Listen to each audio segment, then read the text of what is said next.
నమస్తే welcome to Bharat today's news time. నేను అక్షయ.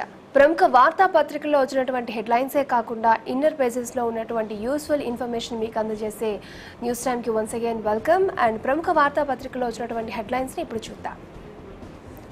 ఇక ముందుగా మనం ఈనాడు తీసుకున్నట్లయితే హెడ్లైన్స్లో ఈ సీట్లు సంపన్నులకే, అర్ధరాత్రి సోదాలు, విజయ నందిని, కాబూల్లో ట్రక్ బాంబు పేలుడు, అసురునయనాల మధ్య దాసరికి అంతిమ వీడ్కోలు, ఎస్సీ ఎస్టీల రిజర్వేషన్ల పెంపు. ఇవి ఈనాడులో వచ్చినటువంటి హెడ్లైన్స్. అండ్ నెక్స్ట్ మనం సాక్షి తీసుకున్నట్లయితే సినీ దిగ్గజానికి కన్నీటి వీడ్కోలు, ల్యాండ్ మైన్, రోజు రోజుకు పెరిగిపోతున్న మియాపూర్ భూముల స్కామ్ పరిధి, హోంగార్డ్ వేతనం 19,884, సివిల్స్లో తెలుగు ప్రభంజనం, కిందకొస్తే కాబూల్ రక్తసిక్తం, ట్రక్కు బాంబుతో ఆత్మాహుతి దాడి. ఇవి సాక్షిలో ఉన్నటువంటి హెడ్లైన్స్. అండ్ నెక్స్ట్ ఆంధ్రప్రభ తీసుకున్నట్లయితే తెలంగాణ రోల్ మోడల్గా కేసీఆర్ చిత్రం, 3 ఏళ్లు 365 నిర్ణయాలు, రేపు తెలంగాణ ఆవిర్భావ దినోత్సవం. అలాగే పక్కన చూస్తున్నట్లయితే కోడలిని అమ్మేశారు. అలాగే మియాపూర్ భూ కుంభకోణం కేసు కదిలిన డొంక, మాజీ ఐఏఎస్లకు ఉచ్చు, హోంగార్డుల వేతనం పెంపు. అలాగే కిందకొస్తే కనుక సివిల్స్లో మెరిసిన తెలుగు తేజాలు. అలాగే నేడు సంగారెడ్డిలో రాహుల్ ప్రజాగర్జన, దాసరికి కన్నీటి వీడ్కోలు అంటూ. అలాగే బాటం కిందకు వచ్చేసరికి ఆఫ్ఘాన్లో ఆత్మాహుతి దాడి అంటూ హెడ్లైన్స్ మనం చూసాం ఆంధ్రప్రభలో. అండ్ నెక్స్ట్ నమస్తే తెలంగాణ తీసుకున్నట్లయితే భూదందాపై ఉక్కుపాదం, 7 జిల్లాల్లోని సబ్ రిజిస్ట్రార్ కార్యాలయాల్లో సోదాలు. పక్కనే చూసుకున్నట్లయితే కాబూల్లో నరమేధం, ట్రక్ బాంబు పేలి 90 మంది మృతి. అలాగే అవతరణ వైభవం, రైతుకు బతుకు భరోసా కల్పించినం. కిందకొచ్చినట్లయితే టాపర్ నందిని, మెరిసిన తెలుగు తేజాలు, భారత్లో పెట్టుబడులకు ఇదే మంచి తరుణం. ఇవి నమస్తే తెలంగాణలో వచ్చినటువంటి హెడ్లైన్స్. అండ్ నెక్స్ట్ ఆంధ్రజ్యోతి తీసుకున్నట్లయితే సివిల్స్లో నందివర్ధనం, మంత్రి దందా, భూస్కాంలో మంత్రికి వాటా, రాహుల్ గాంధీ రాక నేడే. అలా కిందకు వచ్చినట్లయితే దాసరికి కన్నీటి వీడ్కోలు. ఇవి ఆంధ్రజ్యోతిలో వచ్చినటువంటి హెడ్లైన్స్. సో మొత్తానికి ప్రముఖ వార్తాపత్రికల్లో వచ్చినటువంటి హెడ్లైన్స్ని మనం చూసేసాం. అండ్ ఇప్పుడు ఈనాడు పేపర్ కనుక తీసుకున్నట్లయితే లోపల పేజీలో ఉన్నటువంటి యూస్ఫుల్ ఇన్ఫర్మేషన్ ఇప్పుడు మనం చూద్దాం. అండ్ అలాగే ఫస్ట్ ఆఫ్ ఆల్ చూసినట్లయితే హెడ్లైన్స్లోనే ఈ సీట్లు సంపన్నులకే అంటూ ఒక వార్త మనం చూస్తున్నాం. వైద్యం పీజీలో అప్రకటిత రిజర్వేషన్, సగం సీట్లు ధనవంతులకు మాత్రమే, కోట్లు ఉంటేనే పీజీ చేసే అవకాశం, సామాన్యులకు అందుబాటు అసాధ్యం, చదువుల నుంచే వ్యాపారం అవుతున్న వైద్యం, దిగ్భ్రాంతి వ్యక్తం చేస్తున్న వైద్య ప్రముఖులు అంటూ ఒక వార్త మనం చూసాం. ఇక మనం లోపల పేజీలోకి వెళ్ళినట్లయితే పేజ్ నెంబర్ 2లో సార్వత్రికం నుంచే సర్వోన్నతం అంటూ ఒక వార్త మనం చూస్తున్నాం. సో సివిల్స్లో టాప్ ర్యాంకర్స్ సాధించినటువంటి వాళ్ళు ఎలా సాధించారు, వాళ్ళ హిస్టరీ గురించి వేయడం జరిగింది. ఆ వార్త మేము చూస్తున్నాం. అండ్ నెక్స్ట్ పేజీలోకి వెళ్ళినట్లయితే పేజ్ నెంబర్ 5లో సైకితాన తలుకులీలిన తెలంగాణ అంటూ తెలంగాణ ఆవిర్భావ దినోత్సవాన్ని పురస్కరించుకొని ఈ సైకిత శిల్పాన్ని వేయడం జరిగింది. తెలంగాణ ఆవిర్భావ దినోత్సవాన్ని పురస్కరించుకొని హైదరాబాద్ ట్యాంక్ బండ్ వద్ద సైకిత శిల్పాన్ని కళాకారుడు ధరణి ప్రసాద్ రూపొందించారు. తెలంగాణ తల్లి, అమరవీరుల స్తూపం, కేసీఆర్ చిత్రాలతో చేసిన ఈ శిల్పం చూపర్లను ఆకట్టుకుంటోంది అంటూ తెలంగాణ ఆవిర్భావ దినోత్సవం సందర్భంగా ఈ సైకిత శిల్పాన్ని ఆయన చేయడం జరిగింది. ఆ వార్త మనం చూసాం. అండ్ కిందకు వస్తే కనుక 2 నిమిషాలు 58 సెకండ్లు 36 బండలు అంటూ ఒక వార్త మనం చూస్తున్నాం. 1096 మేకులపై పడుకుని పొట్టపై పగలగొట్టించుకున్న బాలిక, తెలంగాణ ఆవిర్భావ దినోత్సవాన్ని పురస్కరించుకుని విన్యాసం. సో ఈ విన్యాసం నిజంగా చూపరని ఆకట్టుకుంటుందనే చెప్పుకోవచ్చు. సో ఇలాంటివి మనం తరచూ చూస్తూ ఉంటాం. అండ్ చిన్న పిల్లలు చేయడం అనేది గొప్ప విషయం అని చెప్పుకోవచ్చు. అండ్ పేజ్ నెంబర్ 7లో వసుంధరలు తీసుకున్నట్లయితే కూలి పని చేసి చదువుకున్నా అంటూ ఒక ఇన్స్పైరింగ్ వార్త మనం చూస్తున్నాం. ఇక డీటెయిల్స్ చూస్తే ఆ ఊళ్ళో పిల్లలంతా బడికెళ్తే ఆ అమ్మాయి మాత్రం పత్తి ఏరడానికి, ఎండుమిర్చి తెంపడానికి వెళ్ళేది. దాంతో బాగా చదువుకోవాలి, పెద్ద ఉద్యోగం చెయ్యాలి అనే కల అలానే ఉండిపోతుంది అనుకుంది. కొన్నాళ్ళు దాన్నే తలుచుకుని బాధపడ్డా. చివరకు ధైర్యం చేసి అలా ఆ చిన్న వయసులో మొదలైన ధైర్యం ఆమెతో పాటే పెరిగింది. ఇప్పుడు ఆమె అమెరికాలో ఎంఎస్ పూర్తి చేసిన ఉన్నత విద్యావంతురాలు. అదెలా సాధ్యమైందని అడిగితే తన కథంతా ఇలా చెప్పుకొచ్చిందంటూ నిజంగా ఇది ఒక ఇన్స్పైరింగ్ వార్తనే చెప్పుకోవచ్చు. కృషి ఉంటే మనుషులు ఋషులవుతారు అన్న విధంగా తను పేదరికంలో పుట్టి అమెరికాలో ఎంఎస్ చదువుతుందంటే గొప్ప విషయమనే చెప్పుకోవచ్చు. సో ఆ వార్త మనం చూసాం. అండ్ అలాగే లోపల పేజీలోకి వెళ్ళినట్లయితే పేజ్ నెంబర్ 11లో కోటి వైద్యులు వచ్చేస్తున్నారంటూ ఒక వార్త మనం చూస్తున్నాం.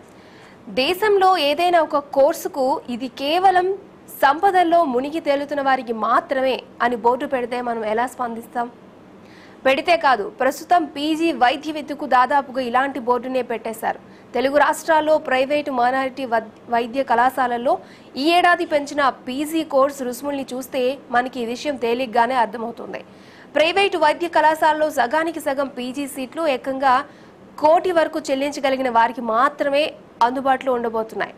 ఇంత భారీ మొత్తాన్ని చెల్లించి సీటు సంపాదించుకోవడం ఎవరికి సాధ్యమవుతుంది అన్నది తెరిచి చూస్తే దీని వెనుక ఎంతటి ప్రమాదం దాగి ఉందో అర్థమవుతుందంటూ. సో ఇక్కడ డొనేషన్లు ఇస్తేనే పీజీ వైద్య విద్యలో ఆఫర్ వచ్చే అవకాశం మనకు కనిపిస్తోంది. అసలు ఇలా చేయడానికి వివిధ రకాల ప్రముఖులు వారి అభిప్రాయాలను వ్యక్తం చేస్తారు. దీని మొత్తం ఈ పేజ్ మొత్తం కవర్ చేయడం జరిగింది. సో దీని గురించి తెలుసుకోవాలనుకున్నారు ఈ పేజ్ మొత్తం కవర్ చేసుకోవచ్చు. అండ్ నెక్స్ట్ పేజ్ నెంబర్ 12లో పొంచి ఉన్న దొంగలు రక్షకుడు ఉంటే మేలు అంటూ ఒక వార్త మనం చూస్తున్నాం. సో ఇది హ్యాకర్స్కి సంబంధించి మనం చూసాం కదా వానాక్రై వైరస్ గురించి. సో ఆ టైప్ ఆఫ్ వార్త అనమాట. సో గాలిలో దీపం పెట్టి దేవుడే దిక్కు అంటే ఎలా ఉంటుందో సరైన రక్షణ లేకుండా అంతర్జాలం వాడినా అలానే ఉంటుంది. ఖరీదైన మొబైల్ ల్యాప్టాప్ వాడుతున్నాం కదా అని అంతర్జాలం ఎలా వాడినా పర్వాలేదు అనుకోవద్దు. వానాక్రై అంటూ ఈ మధ్య హ్యాకర్లు చేసిన దాడి గురించి వినే ఉంటారు. ఇలాంటి దాడులు మరిన్ని జరుగుతాయనే వార్తలు వినిపిస్తున్నాయి. ఈ నేపథ్యంలో అంతర్జాలం వినియోగిస్తున్నప్పుడు ఎలాంటి జాగ్రత్తలు తీసుకోవాలి అని దానికి సంబంధించిన ఈ వార్త మనం చూస్తున్నాం. సో ఎలాంటి జాగ్రత్తలు తీసుకోవాలంటే కొంతమంది ఫేస్బుక్ అన్ని వాడుతూ ఉంటారు, బట్ వాటిలో ఉన్న సెట్టింగ్స్ కానీ ఉన్న ఫీచర్స్ కానీ చాలామందికి తెలియవు. సో దాని గురించి ఇవ్వడం జరిగింది. సో మనం దీని గురించి మనం చదవచ్చు. అండ్ నెక్స్ట్ పేజ్ నెంబర్ 13లో సంగారెడ్డిలో నేడు ప్రజాగర్జన అంటూ ఒక వార్త మనం చూస్తున్నాం. రాహుల్ గాంధీకి భారీగా స్వాగతం పలికే ఏర్పాట్లు, సభాస్థలిని పరిశీలించిన దిగ్విజయ్ సింగ్. సో మొత్తానికి కాంగ్రెస్ తన ఉనికిని చాటుకునే ప్రయత్నంగా తెలంగాణలో ఈ ప్రజాగర్జన సభను ఏర్పాటు చేస్తుంది. దానికి రాహుల్ గాంధీ హాజరవుతున్నారు. ఆ వార్త మనం చూసాం. అండ్ నెక్స్ట్ పేజ్ నెంబర్ 14లో వెన్ను వనికే వాస్తవం అంటూ ఒక ఇంపార్టెంట్ వార్త మనం చూస్తున్నాం. సో విద్యార్థులు కాదు బాహుబలుడు, ప్రైవేట్ విద్యార్థుల పుస్తకాల సంచి బరువు 8 నుంచి 25 కిలోలు, సర్కారు పాఠశాలల్లో 1.5 నుంచి 8.5 కిలోలే తెలంగాణ పాఠశాలల విద్యాశాఖ సర్వేలో వెల్లడి. సో దీనికి సంబంధించి కొన్ని సర్వేలు చేయడం జరిగింది, దానిలో కొన్ని వివరాలు కూడా ఇవ్వడం జరిగింది. సో సర్వేలో భాగంగా విద్యార్థుల వద్దున్న పుస్తకాలను తూచారు. ఎల్బీ నగర్లోని ఓ కార్పొరేట్ పాఠశాలలో 10వ తరగతి విద్యార్థి సంచి 15 కిలోల బరువు, 38 పుస్తకాలు. సో మొత్తానికి 15 కిలోలు బరువు మోస్తున్నారట. సో ఎక్కువ బరువు మోసినా కనుక వెన్నునొప్పి వస్తుందంటూ ఈ సర్వేలో వెల్లడించడం జరిగింది. 1వ తరగతిలో పర్యావరణ విద్యకు బదులు సైన్స్ సోషల్ పుస్తకాలు వేర్వేరుగా ఇస్తున్నారు. హిందీ, కంప్యూటర్ విద్య, మోరల్ సైన్స్, జీకే, ఆంగ్ల గ్లామర్, దైనందిన గణితం వర్క్ బుక్ తదితర అదనంగా వాడుతున్నారు. దీనికి సంబంధించిన కొన్ని పాయింట్స్ కూడా ఇవ్వడం జరిగింది. సో అలాగే విద్యాశాఖ కొన్ని ప్రతిపాదనలు చేసింది, అవి కూడా పాయింట్స్ రూపంలో ఇవ్వడం జరిగింది. సో రాష్ట్ర ప్రభుత్వం నిర్దేశించిన పుస్తకాలను మాత్రమే వినియోగించాలి. 3 రోజులు కొన్ని సబ్జెక్టులు, మరో 3 రోజులు మరికొన్ని బోధించాలి. రక్షిత నీటిని పాఠశాల యజమానులు ఇచ్చేలా మార్గదర్శకాలు ఇవ్వాలి. 5వ తరగతి వరకు ఇంటి పని అంటే హోంవర్క్ ఇవ్వరాదు. ఒక నోట్ పుస్తకాన్ని అన్ని పాఠ్యాంశాలకు చిత్రఫ్గా వాడాలి. సో ఈ విధంగా విద్యాశాఖ ప్రతిపాదనలు ఇవి. సో చూస్తున్నాం మనం 1వ తరగతి పిల్లలే కేజీలు పుస్తకాలు మోస్తూ ఉంటారు. సో ఫర్దర్గా వాళ్ళకి చాలా ప్రాబ్లమ్స్ వస్తాయంటూ ఈ సర్వేలు వెల్లడించడం జరిగింది. ఆ వార్త మనం చూసాం. And next page number champion sports పేజీలో చూస్తే కనుక నేటి నుంచే ఛాంపియన్స్ ట్రోఫీ రారుండోయ్ సంబరం చూద్దామంటూ ఒక వార్త మనం చూస్తున్నాం. మినీ కప్లో ఫేవరెట్గా భారత్, ఆస్ట్రేలియా, ఇంగ్లాండ్ కూడా అంటూ ఈ వార్త మనం చూస్తున్నాం. ఛాంపియన్స్ ట్రోఫీ ఇంగ్లాండ్లో జరపడం ఇది మూడోసారి, వరుసగా రెండోసారి. దీనికి క్రికెట్ ప్రియులకు సంబంధించి ఒక మంచి వార్త వేశారు, అది మీరు చూడొచ్చు. అండ్ నెక్స్ట్ పేజీలో పేజ్ నెంబర్ 16లో చూస్తే కనుక గోవును జాతీయ జంతువుగా ప్రకటించండి అంటూ ఒక వార్త మనం చూస్తున్నాం. అందుకోసం కేంద్రంతో సమన్వయంతో పనిచేయండి, రాజస్థాన్ ప్రభుత్వానికి హైకోర్టు ఆదేశాలు అంటూ ఒక వార్త మనం చూస్తున్నాం. గోవును జాతీయ జంతువుగా ప్రకటించాలని రాజస్థాన్ హైకోర్టు బుధవారం సూచించింది. ఆ దిశగా చర్యలు తీసుకోవాలని, కేంద్రంతో సమన్వయంతో పనిచేయాలని రాష్ట్ర ప్రభుత్వాన్ని ఆదేశించారు. రాష్ట్ర ప్రభుత్వ ప్రధాన కార్యదర్శి రాష్ట్ర అడ్వకేట్ జనరల్ను గోవుల చట్టబద్ధ సంరక్షణగా ప్రకటించింది. సో మొత్తానికి గోవును నిషేధిస్తూ చాలా రోజులుగా పేపర్స్లో వార్తలు వస్తున్నాయి మనం చూస్తున్నాం. ఈ నేపథ్యంలోనే గోవును జాతీయ జంతువుగా ప్రకటించాలంటూ కొంతమంది కోరుతున్నారు. ఆ వార్త మనం చూస్తాం. అండ్ కిందకు వస్తే కనుక ఒక ఫోటో వార్త మనం చూస్తున్నాం. పేగుబంధం, జాతి ఏదైనా అదే అనుబంధం అంటూ ఒక వార్త మనం చూస్తున్నాం. సో మనుషులకే కాదు మూగ ప్రాణులైన జంతువులకు తమకు పుట్టిన బిడ్డలపైన అవాజ్యమైన ప్రేమ ఉంటుందని చాటే చిత్రాలు ఇవి.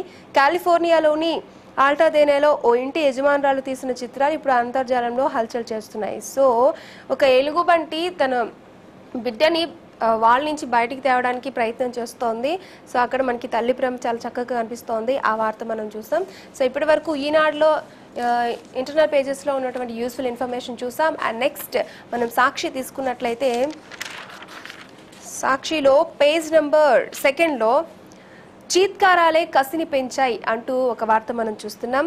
నన్నెందుకు పనికిరావన్నారు, కోచింగ్ సెంటర్స్లో కూడా అడ్మిషన్ కూడా ఇవ్వలేదు, పట్టుదలతో చదివాను, 3వ ర్యాంక్ సాధించాను అంటూ గోపాలకృష్ణ తన గురించి చెప్తూ కన్నీటి పర్యంతమయ్యారు. ఆ వార్త మనం చూస్తాం. అలాగే 10 ఏళ్ల నుంచి ఆయన కృషి చేస్తుంటే ఫలితం ఇప్పుడు లభించింది, ఎన్నో అవమానాలు చీత్కారాల మధ్య నేను సివిల్స్లో ర్యాంక్ సాధించానంటూ సో ఆయన మనోగతం మొత్తం ఇక్కడ వేయడం జరిగింది, మీరు చదవచ్చు. అండ్ నెక్స్ట్ పేజ్ నెంబర్ 5లో 46 దేవాలయాలకు పాలక మండళ్ళు అంటూ ఒక వార్త మనం చూస్తున్నాం. సో కొన్ని రోజుల నుంచి ఈ దేవాలయాలకు ప్రత్యేక పాలక మండలి రావాలనే డిమాండ్ నేపథ్యంలో పాలక మండలిని ఏర్పాటు చేస్తున్నారు. రాష్ట్రంలో వివిధ ఆలయాలకు పాలక మండలి సభ్యులు నియమితులయ్యారు. మొత్తం 46 ఆలయాలకు పాలక మండలి సభ్యులను నియమిస్తూ ప్రభుత్వం ఉత్తర్వులు జారీ చేసింది. దీంతో ఇప్పటి వరకు 150 ఆలయాలకు పాలక మండలిని నియమించినట్లయింది. తాజాగా పాలక మండలి సభ్యులను నియమించిన వాటిలో మెదక్ జిల్లా పాపన్నపేట మండలం నాగ్సాన్పల్లి ఏడుపాయల శ్రీ నవదుర్గామాత ఆలయం, వరంగల్ జిల్లా వెంకటాపురం మండలం పాలంపేట శ్రీ రామలింగేశ్వర స్వామి వంటి ప్రముఖ ఆలయాలతో పాటు పలు చిన్న ఆలయాలు కూడా ఉన్నాయి. సో మొత్తానికి ఇది ఒక మంచి శుభ పరిణామం అని చెప్పుకోవచ్చు. అండ్ అదే పేజీలో చివరికి వస్తే కనుక వానాక్రైపై నేడు ప్రత్యేక కార్యక్రమం అంటూ ఒక వార్త మనం చూస్తున్నాం.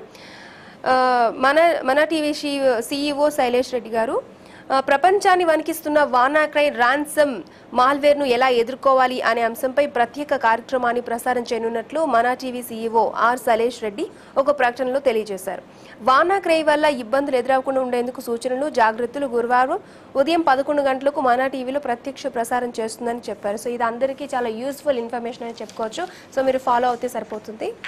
అలాగే లోపల పేజీలోకి వెళ్తే కనుక సాక్షి ఫ్యామిలీ పేజీలో గుడ్ నైట్ అంటే ఒక మంచి యూస్ఫుల్ వార్త మనం చూస్తున్నాం. సో చాలా మందికి నిద్ర అనేది ఒక కలగా మిగిలిపోతుంది. నిద్ర లేక జీవితం కలతగా మారిపోతుంది. మనసుకు శరీరానికి కలత ఆక్రమించుకుంటుంది. రాజుది బంటుది ఒకేలాంటి నిద్ర అంటారు. చక్కటి వరాల నిద్రను వరించడం కోసం, నిద్రలేమి వల్ల వచ్చే కష్టాలను విముక్తి కోసం ఒక్క మాటలో చెప్పాలంటే కేవలం మీకోసం మెలకువ నుంచి నిద్రలోకి జారడానికి కొన్ని మెలకువలు, be alert, sleep well, good night అంటూ ఒక ఆర్టికల్ ఇవ్వడం జరిగింది. సో నిద్రలేమి వల్ల సామాజికపరమైన సమస్యలు ఉంటాయంట, పెద్దలకు మాత్రమే కొన్ని సమస్యలు ఉంటాయి. అలాగే వంశపారంపర్యంగా వచ్చే చిత్రమైన నిద్రలేమి జబ్బులు ఉంటాయి. ఆరోగ్యకరమైన నిద్ర కోసం కొన్ని సూచనలు కూడా ఇవ్వడం జరిగింది. సో మొత్తానికి నిద్ర అనేది ప్రతి ఒక్కరికి చాలా ఇంపార్టెంట్. మినిమం 8 అవర్స్ అన్నా నిద్రపోవాలి.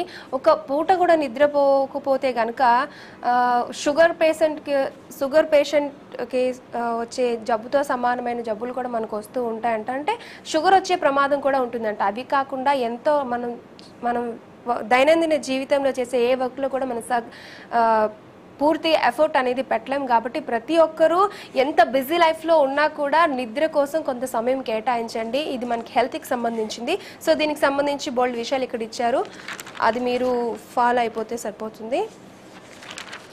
అండ్ నెక్స్ట్ పేజ్ నెంబర్ 11లో అయోధ్యలో యోగి ఆదిత్యనాథ్ అంటే ఒక వార్త మనం చూస్తున్నాం. యూపీ సీఎం యోగి ఆదిత్యనాథ్ బుధవారం అయోధ్యలో పర్యటించారు. ఉదయాన్నే హనుమాన్ ఘడి దేవాలయాన్ని దర్శించుకుని అనంతరం తాత్కాలిక రామ మందిరంలో అరగంట పూజలు చేశారు. బాబ్రీ కేసులో నిందితుడైన ధరందాస్ అనే వ్యక్తి కూడా సీఎంతో పర్యటనలో పాల్గొన్నారు. అనంతరం మీడియాతో ఆదిత్యనాథ్ మాట్లాడారు. అయోధ్యలో రామమందిర నిర్మాణానికి భూములు ఇస్తామంటూ చాలా మంది ముస్లింలు ముందుకొస్తున్నారని తెలిపారు. ముస్లింలలో ఓ వర్గం ఆలయ నిర్మాణానికి సిద్ధంగా ఉందని వెల్లడించారు. చర్చలతో పరిష్కారం కనుగొనడానికి ఇదే సరైన సమయమని అన్నారు. సో మొత్తానికి అయోధ్యలో రామ మందిర నిర్మాణం అనేది 2018 కల్లా జరుగుతుందంటూ కొన్ని రోజుల వార్తలు వస్తాయి. సో మొత్తానికి హిందువులు ముస్లింలు కూడా దీనికి సపోర్ట్ చేస్తున్నారు. ఆ వార్త మనం చూసాం. అండ్ నెక్స్ట్ ఇందాక మనం చదివినట్లు ఆవును జాతీయ జంతువుగా ప్రకటించాలి. రాజస్థాన్ సర్కార్కు హైకోర్టు జడ్జి ఆదేశం. కేంద్రంతో కలిసి పనిచేయాలని సూచన. ఈ వార్త మనం చూస్తాం. అదే కిందకు వస్తే గనక అధినేతలే శరణార్థులైతే అంటూ ఒక ఇంట్రెస్టింగ్ వార్త మనం చూస్తున్నాం. సో దేశాధినేతలు ముఖ్యంగా అగ్రరాజ్యాల నేతలు అధికార దర్పణంలో వెనక్కి తగ్గరు. రెడ్ కార్పెట్ల స్వాగతాల నడుమ రాజ టీవీ ఒలకబోస్తూ ఉంటారు. అవకాశం దొరికితే చాలు ప్రపంచ శాంతి మానవత్వం అంటూ ఊదరగొడుతూ ఉంటారు. కానీ ప్రాణాలు అరచేతిలో పెట్టుకుని పిల్లాపాపలతో వస్తున్న శరణార్థులకు ఆశ్రయం ఇవ్వడంపై మాత్రం రాద్ధాంతం చేస్తూ ఉంటారు. ఈలోగా ఆ అభాగ్యులు బలైపోతూ ఉంటారు. ప్రపంచ నేతలు ఈ నిర్లక్ష్యం ధోరణికి సిరియా చిత్రకారులు అబ్దుల్లా అల్ ఒమారీ తన శక్తివంతమైన చిత్రాలతో ఇలా ఎండగట్టారు.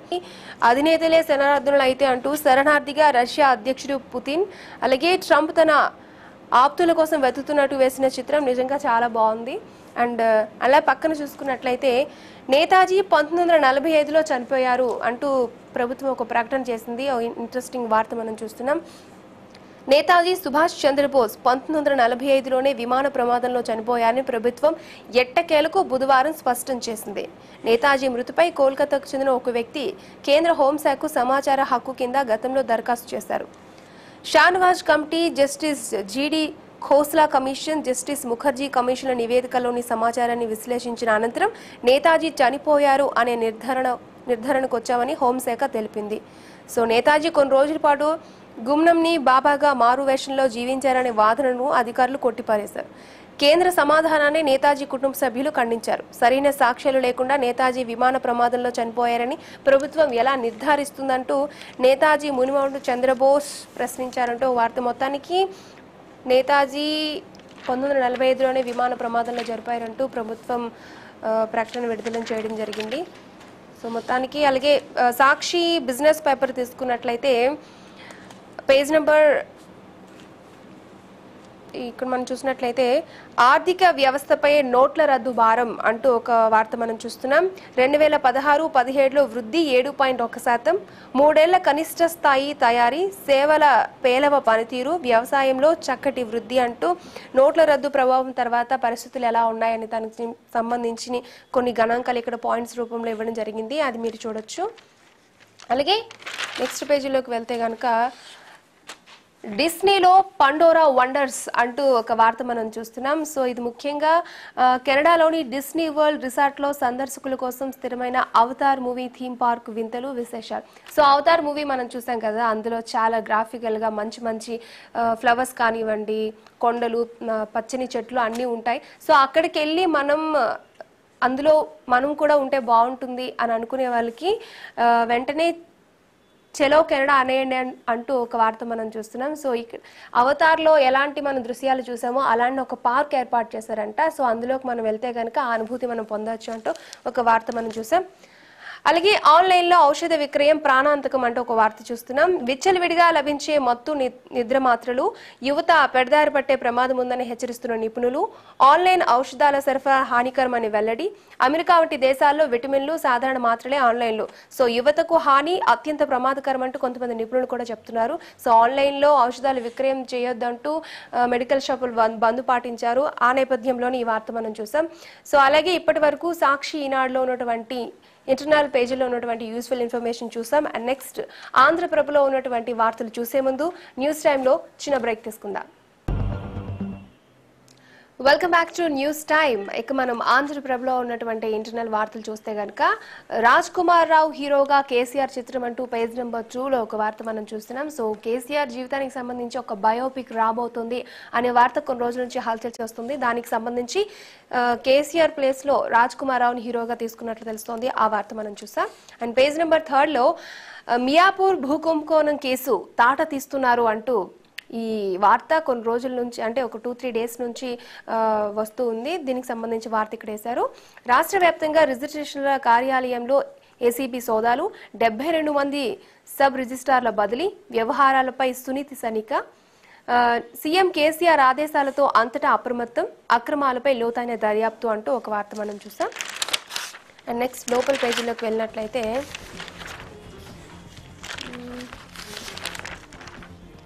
పేజ్ నెంబర్ 10లో శరవేగంగా ఆలయాల పాలక మండళ్లు అంటూ ఒక వార్త మనం చూస్తున్నాం. తాజాగా మరో 46 ఆలయాలకు నూతన కమిటీల ఏర్పాటు, వేర్వేరు ఉత్తర్వులు జారీ చేసిన దేవాదాయ శాఖ. రాష్ట్ర వ్యాప్తంగా మొత్తం 153 ఆలయాలు పూర్తి అంటూ ఈ వార్త ఇందాక మనం చదివాం. అలాగే పేజ్ నెంబర్ 11లో అయోధ్యలో యోగి పూజలు అంటూ ఒక వార్త మనం చూస్తున్నాం. సో దానికి సంబంధించాక యూపీ సీఎం యోగి ఆదిత్యనాథ్ అయోధ్యలో పర్యటించారు, ప్రత్యేక పూజలు కూడా నిర్వహించారు. ఆ వార్త మనం చూసాం. అండ్ నెక్స్ట్ నమస్తే తెలంగాణ తీసుకున్నట్లయితే పేజ్ నెంబర్ 3లో ఆవిర్భావ వెలుగులు అంటూ ఒక వార్త మనం చూస్తున్నాం. సో తెలంగాణ రాష్ట్ర ఆవిర్భావ దినోత్సవం సందర్భంగా గ్రేటర్ హైదరాబాద్ పరిధిలో జేహెచ్ఎంసీ విస్తృత ఏర్పాట్లు చేసింది. ఇందులో భాగంగా ప్రధాన కూడళ్లు, చారిత్రక భవనాలు, పార్కులు, తెలంగాణ అమరవీరుల స్తూపాలు, ప్రభుత్వ కార్యాలయ భవనాలు విద్యుత్ దీపాలతో అలంకరిస్తోంది. సో ఈ నేపథ్యంలోనే ఈ వార్త మనం చూసాం. అండ్ నెక్స్ట్ కిందకు వస్తే గనక బాలానగర్లో భారీ ఫ్లైఓవర్ అంటూ ఒక వార్త చూస్తున్నాం. 6 లేన్లతో 1.32 కిలోమీటర్ల వంతెన నిర్మాణానికి పచ్చజెండా, ప్రాజెక్టు వ్యయం 387 కోట్లు, టెండర్లు ఆహ్వానించిన హెచ్ఎండిఏ, నర్సాపూర్ ఫతేనగర్ జంక్షన్లో ట్రాఫిక్ జామ్ నుంచి విముక్తి. సో ఈ ఫ్లైఓవర్ బాలానగర్లో నిర్మించడం వల్ల ట్రాఫిక్, మామూలుగా బాలానగర్ అంటే ట్రాఫిక్ మారిపోయారని చెప్పుకోవచ్చు, చాలాసేపు అక్కడ ట్రాఫిక్ జామ్ అవుతూ ఉంటుంది. సో ఈ వంతెన నిర్మించడం వల్ల అక్కడ ట్రాఫిక్ సమస్య కొంతవరకు తగ్గుతుందని చెప్పుకోవచ్చు. అండ్ నెక్స్ట్ కింద చూసినట్లయితే మామిడి పండ్ల గోదాంలో భారీగా చైనా పొడి అంటూ ఒక వార్త చూస్తున్నాం. సో వేసవి కాలం అంటే మామిడి పళ్ళు అంటే ప్రతి ఒక్కరికి చాలా ఇష్టం. బట్ ఇక్కడ మామిడి పళ్ళు వాటంతటవే పండకుండా కొన్ని పొడులు వేసి, అంటే మామూలుగా ఇథిలిన్ కార్బైడ్ రసాయనాలు వేసి వాటిని మగ్గబెడుతున్నారు. దీనివల్ల చాలా హానికరమని చెప్పుకోవచ్చు. దీని మీద ఎస్ఓటీ పోలీసులు రైడ్ చేసి వాళ్ళని అరెస్ట్ చేయడం జరిగింది. ఆ వార్త మనం చూసాం. నెక్స్ట్ లోపల పేజీలోకి వెళ్ళినట్లయితే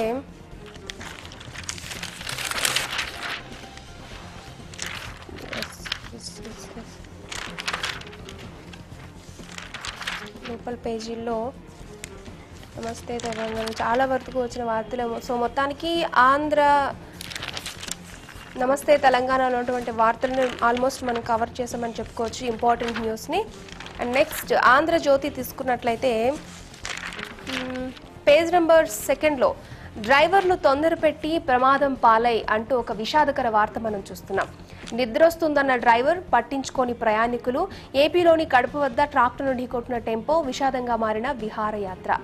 5 హైదరాబాదీలు. సో వారు విహారయాత్రకు వెళ్ళి తిరిగి వస్తున్న సందర్భంలో సో డ్రైవర్ని తొందర పెట్టడం వల్ల ప్రమాదానికి గురై పాపం చనిపోవడం జరిగింది. సో నెమ్మదిగా వెళ్తే మనం ఇంటికి చేరుకుంటాం, అదే ఫాస్ట్గా వెళ్తే కనుక ప్రమాదం అంచుల వరకు వెళ్లాల్సి వస్తుంది. బట్ వీళ్ళు మాత్రం ప్రమాదానికి గురై చనిపోయారు. ఇందులో 3 చిన్నపిల్లలు ఉన్నారు. ఇది నిజంగా విషాదకర వార్త అనే చెప్పుకోవచ్చు. సో ప్రయాణం చేసిన వాళ్ళు జాగ్రత్త వహించండి. ఎందుకంటే మనం రోజు టీవీల్లోనూ పత్రికల్లో చూస్తూ ఉన్నాం, చాలా మంది అతి వేగం వల్ల, విశ్రాంతి లేకుండా డ్రైవ్ చేయడం వల్ల చాలా ప్రమాదాల్లో చాలా మంది ప్రాణాలు కోల్పోతున్నారు. సో ప్రతి ఒక్కరు చూస్తున్నారు కానీ అవేర్నెస్ రావట్లేదు. సో మొత్తానికి ఎక్కడికైనా దూర ప్రాంతాలు వెళ్ళేటప్పుడు జాగ్రత్తలు వహించండి. అండ్ నెక్స్ట్ కిందకు వస్తే కనుక గురుకుల పరీక్ష రాసిన బాలింత అంటూ ఒక ఇంట్రెస్టింగ్ న్యూస్ మనం చూస్తున్నాం. సో 2 రోజుల క్రితమే పండంటి బిడ్డకు జన్మనిచ్చిన పచ్చి బాలింత ఆమె. అయితే ఉద్యోగం సంపాదించాలి అనే పట్టుదలతో బుధవారం టీఎస్పీఎస్సీ నిర్వహించిన గురుకుల టీచర్ల నియామక పరీక్షకు హాజరైంది. సో మహబూబ్ నగర్ జిల్లా కంబాలపల్లి గ్రామానికి చెందిన వరలక్ష్మి. సో ఆమెకి అందరూ ఆల్ ది బెస్ట్ కూడా చెప్పారు. నిజంగా పట్టుదల ఉంటే ఏదైనా చేయొచ్చు. మొత్తానికి ఆమె పాస్ అవ్వాలని మనమైతే కోరుకుందాం. అండ్ నెక్స్ట్ పేజ్ నెంబర్ 5లో సివిల్స్లో తెలుగువాడి సత్తా అంటూ శ్రీకాకుళం వాసికి 3వ ర్యాంక్, తెలుగులో మెరిసిన ఆనిముత్యం అంటూ ఒక వార్త చూస్తున్నాం. అండ్ అలాగే అదే పేజీలో కిందకు వస్తే కనుక కశ్మీర్లో మోస్ట్ వాంటెడ్ టెర్రరిస్టులు వీరే అంటూ కొన్ని ఫొటోస్ కూడా విడుదల చేయడం జరిగింది. జమ్మూ కాశ్మీర్లో ముష్కరులపై ఉక్కుపాదం మోపేందుకు, వారి కార్యకలాపాలపై నిఘా పెంచేందుకు సైన్యం సంసిద్ధమైంది. ముఖ్యంగా దక్షిణ కాశ్మీర్లో ఉద్రిక్తతలకు కారణమవుతున్న పలు ఉగ్రవాద సంస్థలకు చెందిన 12 మంది ఉగ్రవాదుల హిట్ లిస్ట్ ను భారత సైన్యం బుధవారం విడుదల చేసింది. ఆ వార్త మనం చూసాం. అండ్ నెక్స్ట్ పేజీలోకి వెళ్తే కనుక నవ్య పేజీలో ఆంధ్రజ్యోతిలో పేజ్ నెంబర్ 8లో ఆ బామ్మకు 100 ఏళ్ళు, ఆ కళకు 1000 ఏళ్ళు అంటూ ఒక ఇంట్రెస్టింగ్ వార్త మనం చూస్తున్నాం. 60 ఏళ్ళు వస్తేనే చాలా మంది ఇంట్లో పనులు చేసుకోకుండా ఆపసోపాలు పడుతుంటారు. కానీ 100 ఏళ్ల వయసులో ఉదయం నుంచి మధ్యాహ్నం లోపల 14 టాటులను అలవోకగా వేస్తుంది ఇక్కడ కనిపిస్తున్న భామ. ఆమె చేతి టాటులు వేయించుకోవడానికి ఎక్కడెక్కడి నుంచో దూర దేశాల నుంచి కూడా జనాలు వస్తూ ఉంటారు. ఈ భామ పేరు మేరియా ఫాంగాడ్. పురాతనమైన తన టాటూ సాంప్రదాయాన్ని ఒంటి చేతితో పునరుద్ధరిస్తున్న ఈ భామ అడ్వెంచర్ టాటూల నుంచి చరిత్ర సాంప్రదాయాలను ప్రతిబింబించే టాటూల దాకా అన్నింటినీ వేస్తూ తన చిన్న గ్రామాన్ని అంతర్జాతీయ టూరిజం స్పాట్ చేసేసింది. సో మొత్తానికి ఇవి చాలా మందికి ఇన్స్పిరేషన్ అని చెప్పుకోవచ్చు. అండ్ అలాగే పక్కన చూసుకున్నట్లయితే పోరాటం నేర్పిన రుద్రమ అంటూ ఒక లైఫ్ లెసన్ ఒకటి ఇవ్వడం జరిగింది. అది కూడా మీరు చూడొచ్చు. ఇంకా లోపల పేజీలోకి వెళ్తే కనుక సో మొత్తానికి అన్ని పేజ్ నెంబర్ 14లో అన్ని తానై అంటూ ఒక వార్త మనం చూస్తున్నాం.